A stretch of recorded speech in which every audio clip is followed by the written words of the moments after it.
MD হাবিবুল্লাহের দোকানে আশ্রয় পাওয়া সুমিতা মুর্মুকে তার ভাই লাগেন মুর্মু আজ বাড়ি নিয়ে গেছেন। 5 মাস আগে বাড়ি থেকে নিখোঁজ হওয়া সুমিতাকে আল্লাদি ফাউন্ডেশনের সুশান্ত ঘোষ এবং হিঙ্গলগঞ্জের মানুষের সহায়তায় খুঁজে পাওয়া গেছে।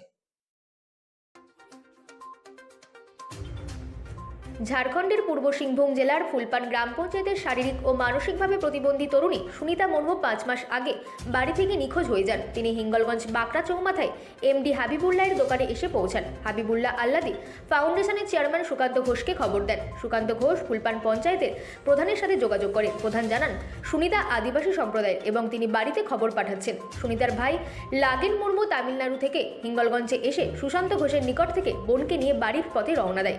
যাওয়ার আগে তিনি আল্লাদি ফাউন্ডেশন ও হিঙ্গলগঞ্জের মানুষকে ধন্যবাদ জ্ঞাপন করেন। Bureau report, রাতদিন news network.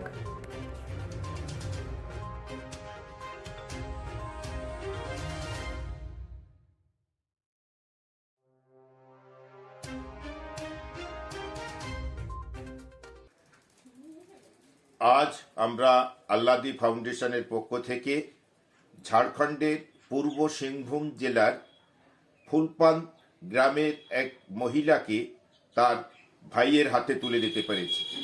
এই পর্যন্ত আমরা 237 জন মানসিক ভারসাম্যহীন ব্যক্তিকে ভারতবর্ষের বিভিন্ন প্রান্তে পাঠাতে সক্ষম হলাম। ধন্যবাদ সবাইকে।